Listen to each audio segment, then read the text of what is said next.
Good morning, everyone. Let me ask you a question. Are you a peacemaker or are you an antagonist? It seems to me that we are in a world of vitriolic statements. We're yelling at each other. And you may say, well, what is vitriolic? Well, it's words that are corrosive, words that are abusive, words that are harmful, words that are just mean in many ways. And I look around and all I see is people yelling at one another. We yell at each other by our written word. We yell at each other by stuff we just actually physically speak. I think about the cable news channels. I don't care which one you watch. It doesn't matter which one you watch. Every single one of them, it seems to be that we are yelling. They're just yelling at one another. And our world is yelling at each other. We're all yelling at each other. We're yelling. We're yelling about politics. We're yelling about the coronavirus. We're yelling at one another in the supermarkets. We're yelling at one another on the streets. And whether it's about or the racial tensions or whatever it is, whatever you want to, your crusade is, whatever that is, we're yelling at each other to get our points across. And our world needs people who are peacemakers. Jesus said, "Blessed are the peacemakers, for they shall be called sons of God, children of God." Blessed are the peacemakers, for they shall be called children of God. Jesus, in his teaching on the Beatitudes and in the Sermon on the Mount, in his teaching, he talks about what it means to be a part of his kingdom. Do you want to be a part of his kingdom? Do you want to be a part of his kingdom? If so, Jesus says here, let me give you some ideas of what it means to be a part of my kingdom, a part of being with me. And he starts out this whole section that we've been talking about, these Beatitudes. Blessed are the poor in spirit, for theirs is the kingdom of heaven. Blessed are those who mourn, for they shall be comforted. Blessed are the meek, for they shall inherit the earth. Blessed are those who hunger and thirst after righteousness, for they shall be satisfied. Blessed are the merciful, for they shall receive mercy. Blessed are the pure in heart, for they shall see God. And blessed are the peacemakers. Blessed are the peacemakers, for they shall be called sons of God. Hey, I've got another question for you. How far will you go to get your point across? Come on, think about it. Think about it with your spouse. Think about it with your job. Think about it just with the way the world. What crusade are you on these days? And are you doing it with kindness? Are you doing it in love? Are you a peacemaker? Jesus calls us to a place of being a peacemaker.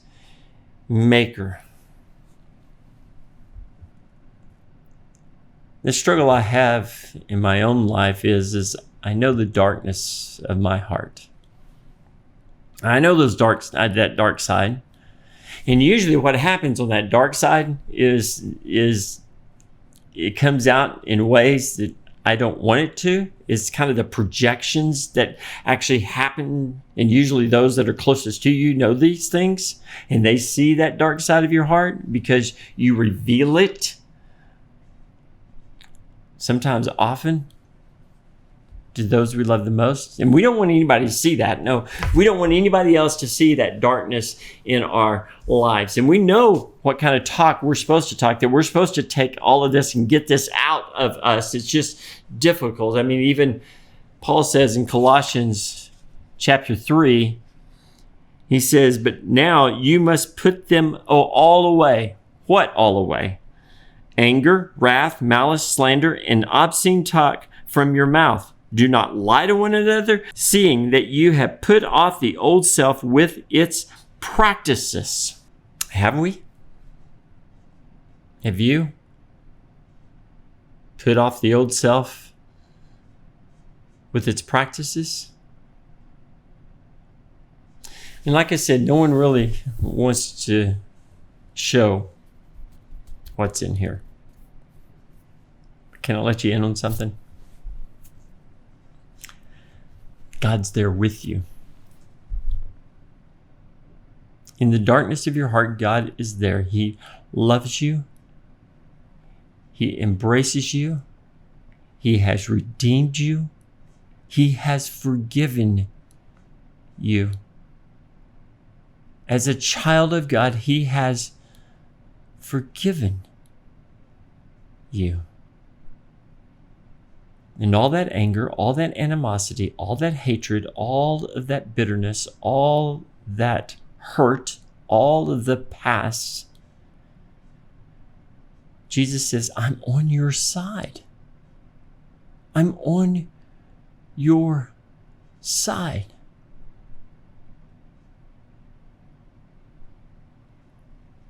I forgive you.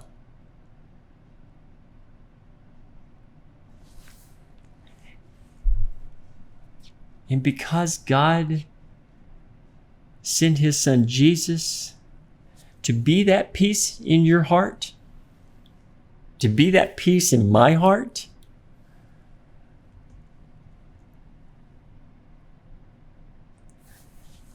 then I need to be a person of peace myself. Jesus is the Prince of Peace. He came to bring peace and not a sword. His whole ministry is turning our ideas upside down of what it means to live with one another peaceably. And since we have been given this peace within inside our hearts, should we not live at peace with one another and be people of peace? Now, I've got another question for you. And this is kind of an interesting question because it comes out of the blue. But let me just ask it anyway. And the question is what is the opposite of love? You say, James, we're talking about peace. Yes, I understand that. I understand we're talking about peace. But at the heart of peace, at the core of peace, and especially peacemaking, is love. And so what's the opposite of love? And you say, well, opposite of love is hate or bitterness or whatever it is. You whatever you think that is, what is the opposite of love? But I can tell you that what you probably are saying is not correct. The opposite of love is fear. It's fear. Look at 1 John chapter 4, verse 18. It says, there is no fear in love. Perfect love casts out fear. For fear has to do with punishment. And whoever fears has not been perfected in love. Fear. See, I'm afraid to be a peacemaker. I'm afraid to step in to another person's life, or I'm afraid to actually bring that peace because I don't know what to expect from that other person. And because I don't know what to expect from that other person, I'm just going to ignore being a peacemaker.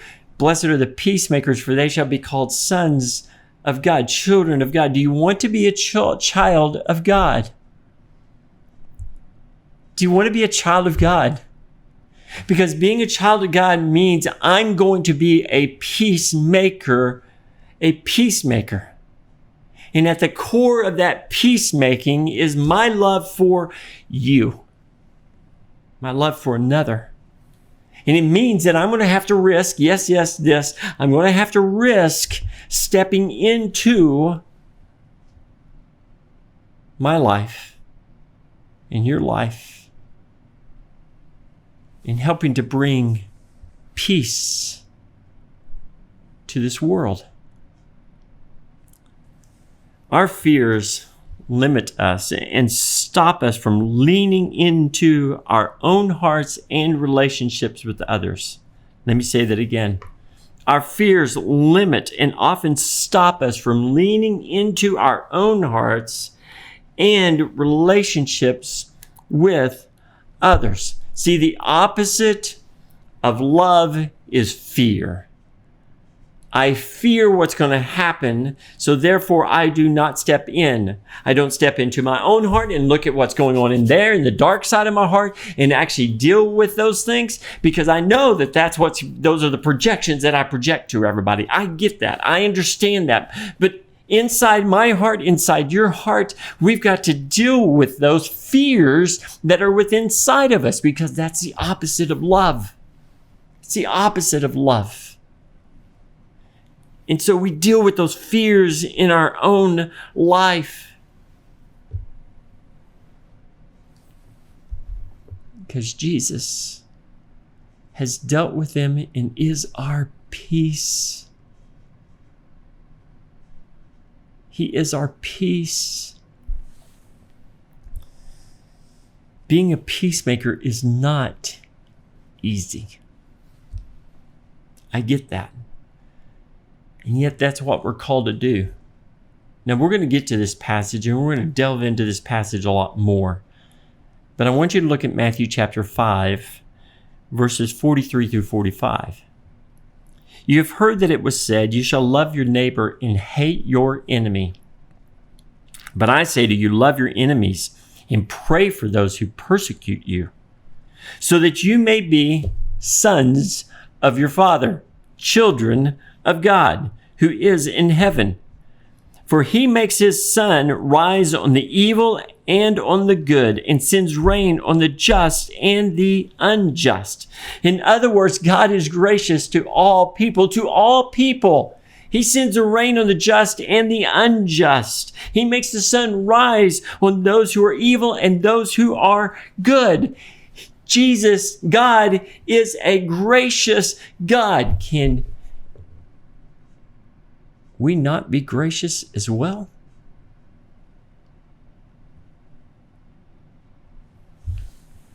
Love your enemies and pray for those who persecute you.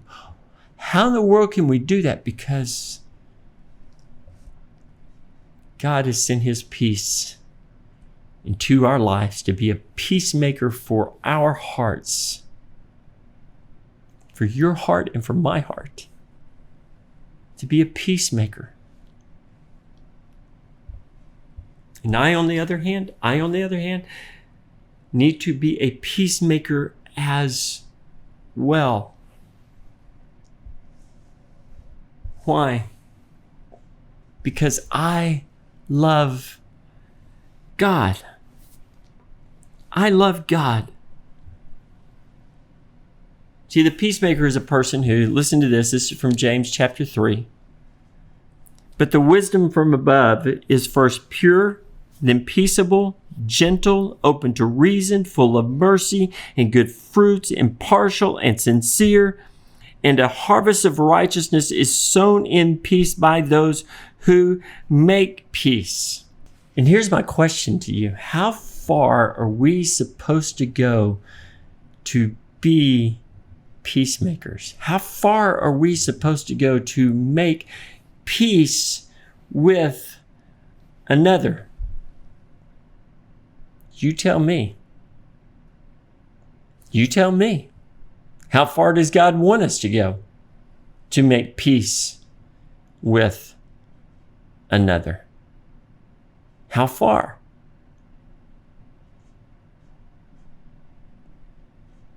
You say, James, then I'm not going to be at peace with everybody. I can't be at peace with those people who are evil and this. I understand.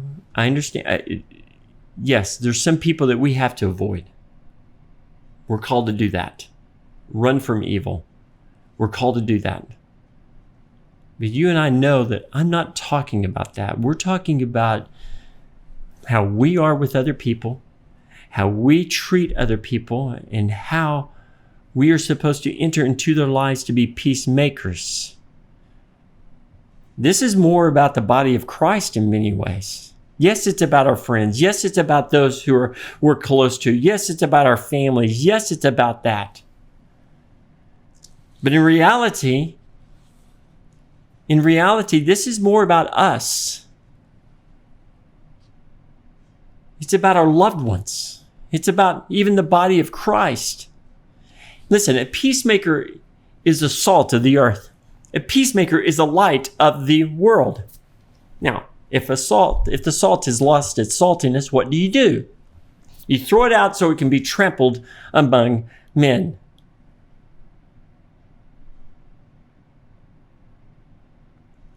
A peacemaker is to be salt of the earth. And if you're not the salt, if you're not a peacemaker who is the salt of the earth, you're to be thrown out and trampled by men? You may say, James, that's pretty harsh language. It's pretty harsh language.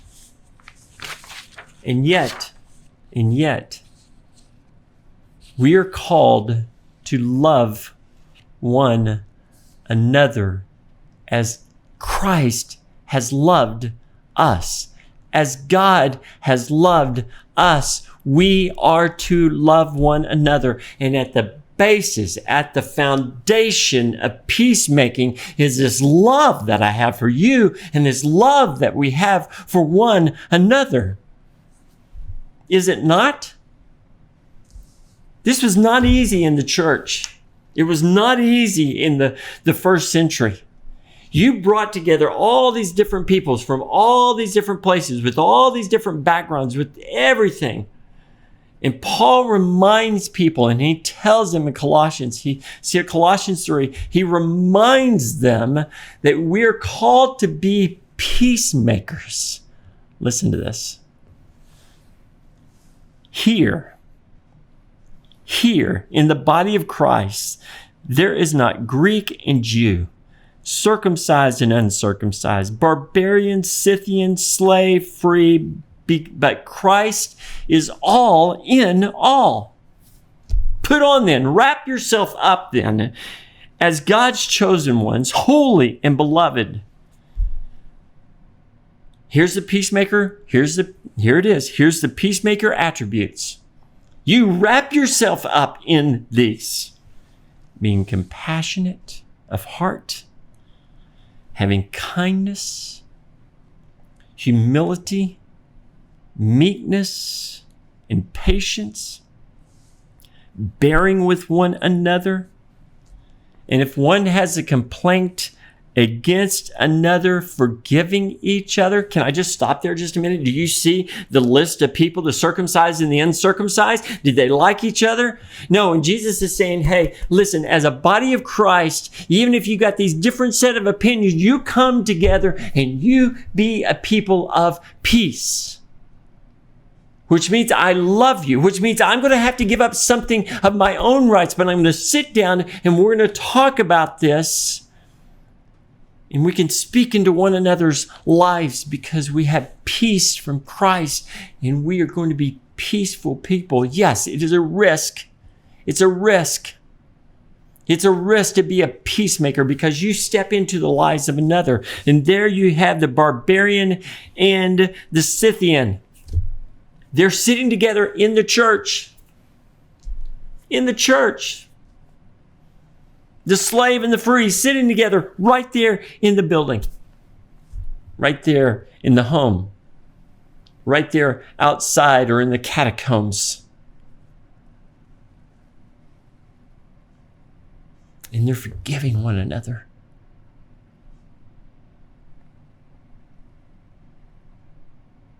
They're forgiving one another. Let me go on. Forgiving one another as the Lord has forgiven you, so you also must forgive. And above all these, put on love. Put on love, which binds everything together in perfect harmony. And listen to this, because this is so crucial. So crucial.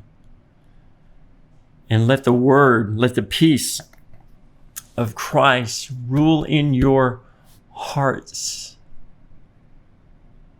Let the peace of Christ rule in your hearts, to which indeed you were called in one body, and be thankful.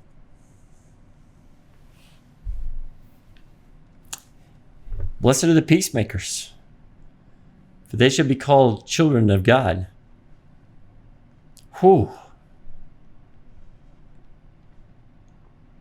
See, it begins in our own life with the peace that we have from Christ, because He is our peace. It begins there, in the darkness of our souls, in the darkness of our lives. And we can come and look at that side, that darkness in our lives, and we can go, I have peace with Christ, and I need to give that peace, my peace that I have received, I need to give that to others. And we need to be peacemakers. But it's not going to be easy. Just wait till next week. Blessed are those who are persecuted for righteousness' sake. See, being a peacemaker and being a child of God demands a change in our lives. We're not like the world. We don't have this vitriolic language, or at least we should not. That's not how children of God act. God looks at us and He says, the greatest commandment, He says, you shall love the Lord your God with all your heart, soul, mind, and strength. And the second is likened to it. Love your neighbor as yourself. On these two depend all the law and the prophets, everything that is talked about by Jesus, by God, from the beginning of the earth until Jesus comes back, all of it depends on two things: loving God with all your heart, soul, mind, and strength, and loving your neighbor as yourself. And people, your neighbor are those right next to you. It starts first at the home. And then it starts with others. Are you going to be a peacemaker? Are you going to be a peacemaker? How far will you go to make peace with another? May God bless you. I love you very much.